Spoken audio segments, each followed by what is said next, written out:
Makaba kan ilma kana fura qulqulluu waaqa tokkotti ni amanna. Amin. Kabajamtootaaf jaalatamtoota maatiiwwan waaqayyoo ijoolleen tawaayidoo hordoftoonni chaayinaalii dangaa lubbuu bakka biraa jirtanitti nageenya waaqayyoo akkam jirtu. Galanni filfinni waaqayyoo dhafaa ta'anii nagaa kooti guyyaa irraa kana kan waliin laallu. Shakkitoonni yeroo baay'ee macaafa qulqulluu keessaa caqasa lama fudhachuudhaan taabonni waaqa tolfamaadha. Akkasumallee fannoon gooftaa keenya Yesuus Kiristoos akka waaqa tolfamaatti ilaalama waan ta'eef iyyuu hin barbaachisu jechuudhaan ofii isaanii erga gananii booda namoonni akka dhiisan akka ganan akka shakkan kan taasisan caqasoota kana lamaan waliin ilaallaa jechuudha. Inni jalqabaa macaafa raajichaa Isaayyaas boqonnaa 44 lakkoofsa 9 irraa kaasnee gaafa dubbisnu akkana jedha. Mee macaafa qulqulluu kana waliin haa dubbisu. Warri bifa fakkeenya waaqolii tolfamoo hojjetan hundinuu waa'ee hin baasan. Wanti isaan itti gammadan sunis gatii hin qabu. Isaan yeelleffamuu fi akka jiran arguu yookiis beekuu akka hin dandeenye fumaa isaaniif iyyuu dhugaanii ba'u. Eenyutu waaqolii tolfame eenyutu waaqolii tolfatee bifa fakkeenya isaa waa'ee hin baasneef taqfatee jira. Kunoo warri isaan waaqessan hundinuu illee hiyyeeffamu. Warri waaqolii kana hojjetanis namootuma. Mee hundumti isaanii walitti qabamanii dhufanii fuula koo duraa haa dhaabbatan. Isaanumtuu naanii leeyya'uuf jiru. Namni sibiila tumu sibiila qabduudhaan qabee gimii ibiddaa keessa kaa'ee burruu san tumee bifa ittiin godha. Kunis immoo humna cimaadhaan waan hojjetuuf hin beelaa. Inni eebotas yeroo sanitti nyaataa fi dhugaatii yoo argachuu dhabaate immoo hin dadhaba humnas hin dhaba. Namni muka soofuu beeku duraan dursee mukicha safaree bifa namaa cilaattiidhaan irratti kaasee isa kaase sana qirixiidhaan qirixee bifa erga itti baasee booda fakkeenya nama sana miidhagsee mana keessa hin dhaabaa jedha. Ergasii kana hojjechuudhaaf gaattiraa yookiis hoomii yookiis qilxuu jigsaadha yookiis immoo birbirsa caakkaa keessa dhaabee hamma bokkaan guddisutti ni eegaa.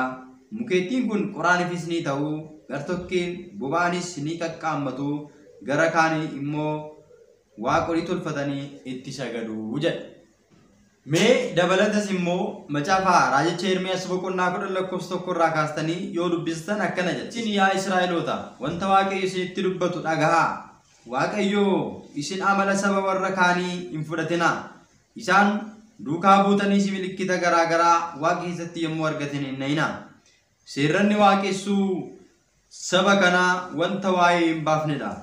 Isaan muka caakkaa keessaa jigsanii namni muka soofuu beeku qottoodhaan muree tolchee bifa ittiin baasa. Meetiidhaa fi warqee itti uffisee hin miidhagsa. Olkaasee erga dhaabee immoo akka inni hin kufnetti burruusan cinqiree hin rukuta hin jabeessa. Waaqolii tolfamoon isaanii wanta nama fakkaatee bineensa sodaachisuudhaa fi maasii buqqee dheedii nyaatamu keessa dhaabbatu hin fakkaatu. Isaan dubbachuu adeemus hin danda'an.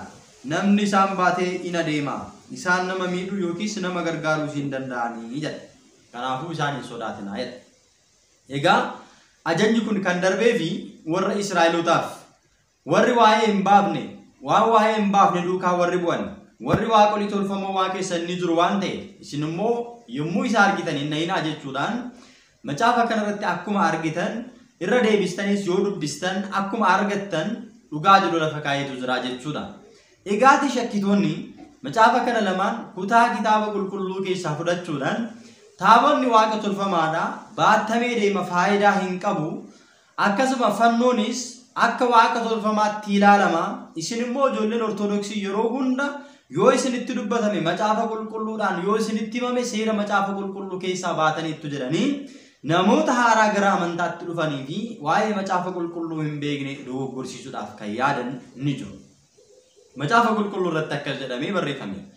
Wangeela Maatewos boqonnaa 22 lakkoofsa 29 irratti ulfina waaqayyoo fi hiika macaafa qulqulluu hin beektanitti ni dogoggortu jedha.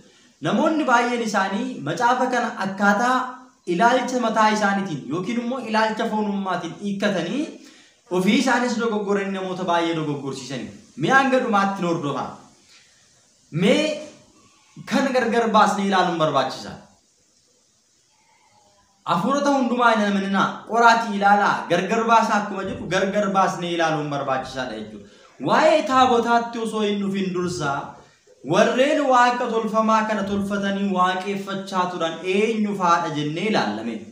Akkuma asirratti argitan Waaqayyo ergaa kana kan dabarseef saba Israa'eliiti jechuudha. Sabni adda biraa saba Israa'eliitiin alaa warra Waaqayyoon waaqessaniitiin alaa waaqa tolfamaa kana akka isaan tolfatanii itti sagadan waaqni tolfamaan isaan itti sagadan kun immoo akka waa'ee isaaniif baasuu hin dandeenye macaafni qulqulluun sirriitti ifatti lafa kaa'etu jira jechuudha. Mee macaafa Daani'el boqonnaa 3 irraa kaasnee hanga xumuraatti gaafa dubbisnu mootota keessaatti Nabukadnezar namni jedhamu waaqa tolfamaa waaqa arkee akka inni waaqessaa ture macaafa qulqulluu kanarratti ni dubbata.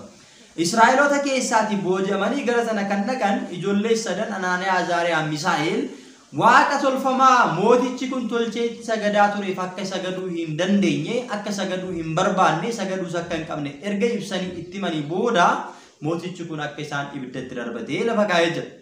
Yaa mootii nuti waaqa tolfamaatti waaqessitu kanaaf hin sagannu gaafa isaan jedhan harka kiyya keessaa eenyutu isin oolchuu danda'a hin sagaddan taanaan gaafa jedhu oolchuu maayoo ta'e waaqni nuti waaqeffannu nu oolchuu danda'a jedhanii macaafa Daani'el boqonnaa 3 lakkoofsa 17 irratti itti himaniiru jechuudha. Akkuma jedhan sana immoo Waaqayyoon ibidda boba'aa sana keessaa isaan oolcheera. Amma garaagarummaatu jira ilaalaasi. Nabukadnezar waaqa tolfamaa waaqeffachaa jira. Ijoolleen kun sadan immoo waaqa tolfamaa kanaaf hin sagannu jedhan. Akkasuma Daani'elis waaqa tolfamaadhaaf hin sagadu jedhee afaan leencatti darbatame. Waaqayyo immoo kan inni waaqeffachi keessaa isa baase. Amma asirratti na hubachuu kan qabdan isa kana. Sagantaan kun akka isinitti hin dheeressine gabaabseen isinii qaba. Kanarraa waa hubachuu akka dandeessan namoonni lama akka jiran waaqa tolfamaa kan waaqessanii fi waaqa kan waaqessan akka jiran ni argina. Ijoollee sadan akkasuma Daani'el waaqa waaqeffachaa turanii Nabukadnezar immoo waaqa tolfamaa waaqeffachaa ture ibiddatti isaan darbate afaan leencatti gatee garuu oolaniiru isaan waaqa waaqessanii. Waaqni tolfamaan sun dhuguma waa'ee akka hin baafne asirratti hubachuu dandeenya. Dabalatamee osoo gara taabota kennamuutti yookiin immoo taabonni saba Israa'eliif eeyyamamuutti osoo hin dhufin dursa nama isa jalqabaa abbaa saba hundumaa kan jedhamee waamamaa ture Abrahaamin fakkeenyaa fudhanna. Abrahaamii gaafa inni Waaqayyoon waaqeffachuudhaaf Waaqayyoon duukaa bu'uudhaaf bahu abbaan isaa Taaraan waaqa tolfamaa akka waaqessaa ture macaafa qulqulluu irratti seenaa kana ni argan. Waaqa tolfamaa kana baasii naa gurguri yommuu jedhutti innis baasee ija qabaa kan hin argine gurra qaba kan hin dhageenye waaqa kanarraa bitaa jedhee yommuu inni gabaa baasee gurguruudhaaf deemutti namoonnis waan inni ceephee kana yookiin immoo waan inni dubbate kana hubatanii gurra kan qabu kan hin dhageenye ija kan qabu kan hin ilaalle luka kan qabu deemuu kan hin dandeenye harka kan qabu kan qabachuu kan hin dandeenye maaluuf godha jedhanii irraa bituu akka didan innis immoo aaree gabaa keessatti dhagaa irratti caccabsee akka Waaqayyoon isaa barbaaddachuu deeme macaafni qulqulluun nutti dubbata. Amma ilaala Abrahaami waaqa waaqeffatu sana osoo hin argatin gara isa waaqa dhugaatti osoo hin dhufin jalqaba abbaa isaarraatii kan dhaalame waaqa tolfamaa sana akka inni duukaa bu'aa ture nu ibsa jechuudha. Kanaafuu addaan baasnee beekuun barbaachisaadha. Kanarraa kan ka'e gara Abrahaam irraa kaanee gara Museetti immoo dhufu. Museen akkuma beektan Gibxi keessa jiraachaa turan. Fara'oon namichi jedhamu waaqa tolfamaa waaqessaa ture. Sabni Israa'elis yommuu achi keessa jiraachaa turan waaqa tolfamaa inni waaqeffachaa ture sana kabajaa fi akkaataa inni isaan abboome hundumatti jiraachaa turan. Piraamidii dhiitaa turan, ijaaraa turan, dhoqqee dhiitaa turan, qullubbii nyaachaa turan, rakkoo argan waggaa 430 achi keessa jiraatan. Waaqayyo garuu cunqurfama saba isaa ilaalee achi keessaa isaan baasuu barbaade. Achi keessaa yommuu ba'an galaana Eertiraa kutanii ce'anii ilaala. Humna Waaqayyootiin ce'anii gara tulluu Siinaa jala gaafa gahan Waaqayyo Musee gara tulluu Siinaatti ol waame. Museen tulluu Siinaatti ol ba'ee guyyaa 40 halkan 40 soomarra yommuu turetti sabni Israa'el waaqa isaan Gibxi keessaa isaan baase sana oolmaa isaaniif oole sana galaana Eertiraa addaan kutee isaan ceesise sana dagatanii irraanfatanii Aroon maal godhe jedhan waaqa tolfamaa nu tolche jedhanii warqee morma isaanirraa gurra isaanirraa amartii harka isaanirraa baasanii Aroonitti kennane jedha. Seera boqonnaa 32 sirriitti dubbisa. Amma gaa taabota bira hin geenye itti dhufaa jira.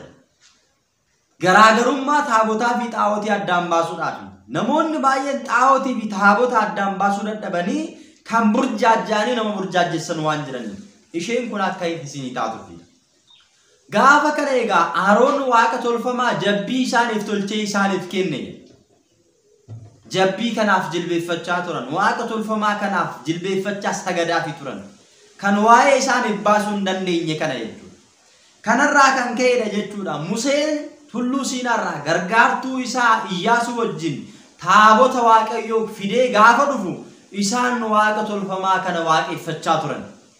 Amma Museen kan inni qabatee dhufe kan waaqayyo fedhe kan waaqayyo barbaade kan waaqayyo jaallate ofii isaatii qoba isaatiin irratti barreessee tolchee Museetti kan kenne taabota fidee dhufe. Taabonni fi xaa'otiin garaagarummaa akka inni qabu akka hubattanii. Seera bahuu boqonnaa 24 lakkoofsa 12 gaafa dubbisnu waaqayyo Museedhaan tulluutti ol ba'ii gara kokottu achi turi ani immoo gabatoota dhagaa yookiin immoo taabota seeraa fi abboommii sabni kun akka ittiin gorfamu ani irratti caabee sitti nan kenna jedheeni. Akkuma jedhe Museen ol bahee guyyaa 40 fi halkan 40 erga ture kana gidduudhaan Museen gargaartuu isaa Iyyaasuu wajjin ka'ee gara tulluu waaqayyo isa waame sanaatti ol bahee jedhe. Jaarsoliidhaan yookiin immoo inni jaarsolii sanaan amma nuyi deebinee gara keessan dhufnutti asumatti nu eegaa kunoo Aroonii fi Huur bira jiru namni dubbii isaa argate immoo isaan biratti hin dhiyaatu jedhee isaan gorsee biraa deeme jedha. Kana keessaan eegaatiin Museen akkuma abboomame ol bahee taabota sana fudhatee dhufe. Achuma immoo seera bahuu boqonnaa 25 lakkoofsa 23 irratti immoo waaqayyo gooftaan egaa Museetti erga kenne taabota sana erga ofii isaa tolchee booda lammaffaa immoo deebi'ee akka inni tolchuu danda'u immoo isaa abboomeedha. Ati gabatee dheerinni isaa 2 fi bal'inni isaa 1.5 irraanuleen isaa 1.5 muka laaftoo irraa tolchi jedhee abboome jechuudha. Seenaa isaa sirriitti dubbisaa isin hin beektu waan ta'eef jalqabas si yaadachiisuuf addaan si baasuuf malee. Kanaaf egaa waaqayyo amma Museedhaan maal tolchee taabota tolchee jalqaba fuudhee itti kenneera. Amma egaa garaagarummaa kana ilaaluudhaaf kan nuti jiru. Aroon immoo waaqa tolfamaa tolchee fi ilaala. Amma Museen kan inni fidee dhufe kan waaqayyo tolchee kan waaqayyo abboommii isaa kurnan irratti barreessee ofii isaatii fidee jaalate sanan. Aroon immoo kan inni tolche kan sabni Israa'el garbummaa sana jalaa erga ba'anii booda garbummaatti deebi'uudhaaf jaalatanii amartii morma isaanirraa baasanii itti kennanii waaqa tolfamaa jabbii jedhamu tolchisiifatan seera bahuu 32 irra gaafa dubbistan. Kanaafuu amma mee kamtu ammeenya qaba jettanii yaaddu.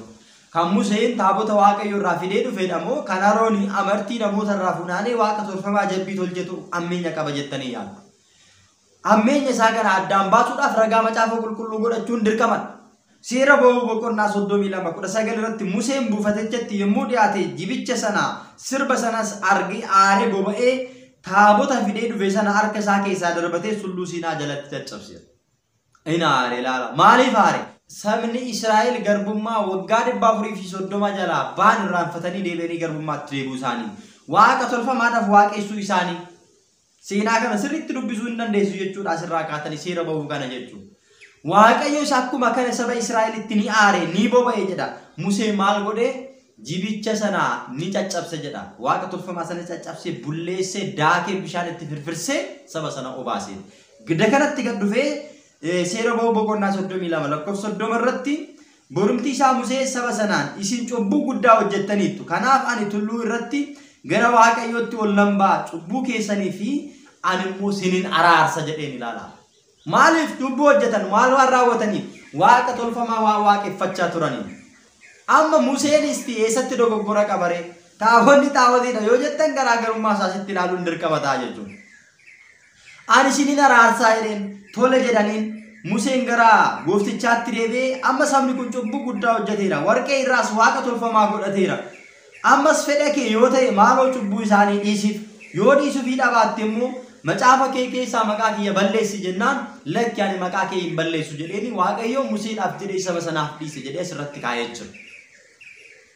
Lammaffaa deebi'ee sabni sun kan ittiin gaggeeffamuu danda'an maal deebisee akka inni tolchuu abboome muka laaftoo irraatii akka inni taabota tolchuu danda'u abboome. Indee taada taabonni xaawoti erga ta'e waaqayyoon jalqabaa Museen iyyuu erga cabse ati iyyuu cabsiteetta kanaan booda deebi'ee tolfamuun hin barbaachisu maaf hin jennee bire. Kanaafu meestii ilaala jaamaan jaamatti karaa agarsiisuu hin danda'u akkuma jedhu warri jalqaba dogoggoranii ammas dogoggora isaanirraa deemuu dadhabanii karaadhuma qabata sanirra deemuudhaaf warri yaadan jiru. Karaa jallinarraa deemuun barbaachisaa. Kamidha mee ammeenyi taabonni xaawwatii ta'uu isaa kamtu ibsame. Taabonni xaawwatii ta'uu akka hin dandeenye bar Saamu'eel tokkoffaa irratti boqonnaa 4 fi boqonnaa 5 dubbisaa. Taabonni Tsiyoonii booji'amee gara Filisxeem gaafa deemu maal godhe? Waaqa tolfamaa Daagon jedhamu sana arkee sana ni caccabse jedha miti. Macaafni kun macaafa qulqulluu miti. Isin macaafa qulqulluu isa kamitti amantarree? Warreen jecha kanaan mormitan yookiin immoo ijoollee tawaahidoo warra ta'anii warri mormitan sammuu isaanii keessa warri waan hin taane kaa'uudhaaf deemtanii mee macaafa qulqulluu miti reenni kun macaafa qulqulluu isa kamitti amantan meeshin yeroo hunda kutaa macaafa qulqulluu keessaa ijji keessan kan argu waa'ee Roomee boqonnaa 8 qofadha. Mee isa kanas ilaalaa dubbisaa. Kanaafu garaagarummaa isaa akka hubattaniifidha. Gidduu kanatti jechuudha namni gurra qabu isa sagaleen waaqayyo isaan jedhu haa dhaga'u jedhee akkuma mul'ata irratti dubbate sana amma dhaga'uu kan qabnu sagalee waaqayyooti. Sagalee waaqayyoo kun immoo macaafa qulqulluudha. Kanaafuu xaawwatii fi taabonni garaagarummaa qaba. Obboleessoo obboleetti itti badhuuti yaadi. Macaafa qulqulluu sirriitti dubbisi. Akkuma gaarii kallattii tokkicha bichaa qabattee hin deemin. Kanaafuu taabonni xaawwatii miti. Waaqayyo saba isaadhaaf saba jaalatuuf xaawwatii hin kennineef. Lakki taabonni immoo xaawwatiidha kan jettu yoo ta'e taabonni xaawwatii akka hin taane macaafni qulqulluun hin mirkaneessa. Taabonni ulfinni waaqayyo kan ittiin ibsamu bultoo waaqayyooti. As dachee kanarra qofa miti samiirra illee ni jira. Mul'ata Yohaannis boqonnaa 11 lakkoofsa 19 dubbisi. Asirratti lakki xaawwatiidhaan barbaadu yoo jette samiirra isa jiru maal goota? Dandeessee ol baatee achii dhaqqabdee gabbuusuu dandeessaa hin dandeessu. Isa mana qulqullummaa keessa jiru nan baasa yoo jette isa achii baasuu hin dandeessu bara. Manni qulqullummaa waaqayyo inni samii keessaa ni baname achi keessatti taabonni waaqayyo ni argame jedha miti Yohaannis mul'ata isaa dhangaafaadha. Manni qulqullummaa waaqayyo lafa qofarra miti samiirras ni jira. Kanaafuu itti yaaduun barbaachisaadha. Taabonni xaawwatii miti bultoo waaqayyooti. Xaawwatiin immoo bultoo seexanaati. Seexannii fi immoo waaqayyo walii galuu hin danda'a. Warreen isiniif fakkaanne wajjin walitti hidhatinaa taabonni fi xaawwatiin Yesuus Kiristoosii fi taabonni fi xaawwatiin Kiristoosii fi seexanni kan amanee fi kan hin amanne tokkummaa maalii waliin qaba jedhee akkuma dubbate qulqulluun Phaawulos tokkummaa gonkallee hin qabu jechuudha.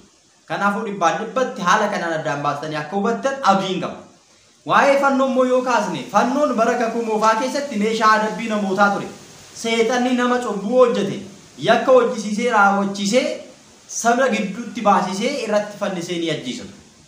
Gooftaan keenya Yesuus Kiristoos immoo dhufee diina keenya Daabiloos waggaa 5,500 guutuu isa saba Israa'eliin isaa saba waaqayyoo warra ta'an hunduma cunqursee bitaa ture sana fannoo irratti ajjeese.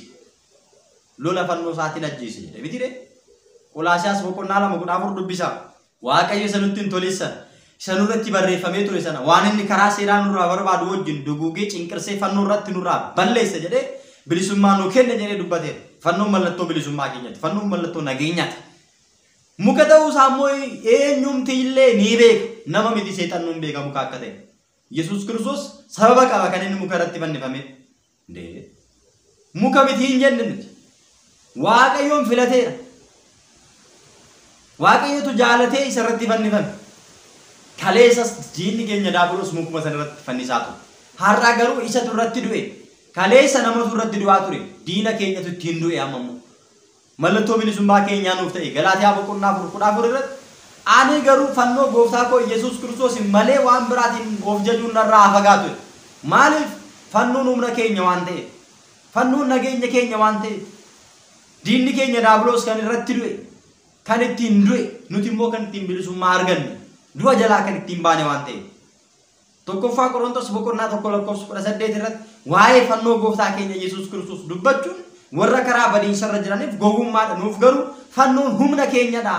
Fannoon nageenya keenyadha jedhee akkuma dubbate sana fannoon nageenya keenyadha. Kanaafuu fannoon humna waaqayyooti.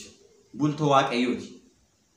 Waaqayyo gooftaan keenya Yesuus Kiristoos irra bulee Daabiloosii fi kaayyoo isaa hunduma diigee balleessee ajjeesee cunqursee ijoollee isaa hundumaaf bilisummaa dhugaa kan ittiin laateefidha malee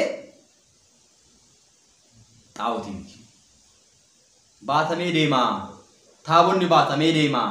Fannoon baatamee deemaa. Ni cabaa. Warri jettan immoo ni baatamee deema. Ni caba. Ndee. Fannoo miti.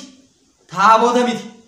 Gooftaan keenya Yesuus Kiristoos iyyuu bara anaaf isiniif jedhee girra argeera. Qaama isaa rukutaniiru bara. Reebaniiru bara. Macaafa qulqulluutti mee ni amantu miti.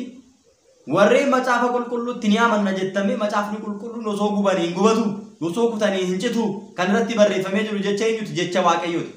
Fannoorra kan jiru maalidha? Dhiiga Waaqayyooti. Fannoo isaa miti gooftaan keenya Yesuus Kiristoos iyyuu nuuf gidiraa argeera. Fannoo isaa cabuu miti, gidiraa arguu miti jechuudha. Gidiraan immoo mallattoo kiristaanummaa. Dhiphinni immoo gooftaa keenya Yesuus Kiristoos akka yaadannu gidiraadhaan booda rakkinaan booda mootummaa Waaqayyootti galuu akka dandeenyu kan nu barsiisudha. Lakki fannoon baatamee deema, taabonni baatamee deema, ani itti naman waan baatamee deemutti kan jettu yoo ta'e immoo fannoo miti, taabota miti, gooftaan keenya Yesuus Kiristoos iyyuu baatameera. Harreedhaan baatameera gaafa Hosaa'inaa. Osoo hin dhalatin dura gadameessaadha keenya dubaroo Maariyaam keessatti ji'a 9 guyyaa 5 baatameera. Yoosefiin baatameera. Solomeedhaan baatameera bara. Gibxitti godaaneera. Maaliif maaf haaraasitti taaree? Maaliif bitaasitti galaree? Macaafa qulqulluu dubbisuun barbaachisaadha. Kanaafuu lakki waan baatamee deemutti hin amanu yoo jette, fannoon baatamee deema, taabonni baatamee deema, waan baatamee deemutti hin amanu yoo jette, Yesuus Kiristoosis baatamee deema itti namannee jechuudha.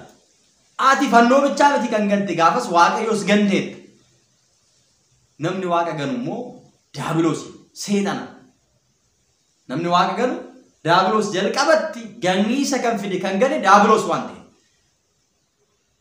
Kanaafidha jechuudha. Warra Waaqayyoon gananii gooftaan keenya Yesuus Kiristoos Wangeela Yohaannis boqonnaa 8 lakkoofsa 44 irratti isin kan abbaa keessanii isa kan sobaa kan diiyaabiloos kan seexanaati.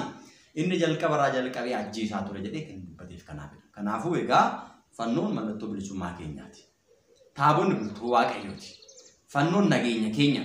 Gooftaan keenya Yesuus Kiristoos, gooftaan keenya uumaan keenya fayyisaan keenya Yesuus Kiristoos jaallatee fedhee kan irratti fannifame ijoollee isaadhaaf immoo namni duukaa bu'uu barbaadu yoo jiraate fannoo isaa baatee duukaa haa bu'u jedhee ofii isaa kan abboome waan ta'eef egaa hin dogoggorre. Warreen dogoggortan qalbii keessanii jiraadhaa deebi'aa. Dhaamsa qophii keenyaati. Kutaa biroo keessatti immoo barnoota biraadhaan walitti deemnutti nagaan tura. Sheer gochuudhaan warreen waa'ee kan shakkan biraan nagaan dhaamsa qophii kiyyaati.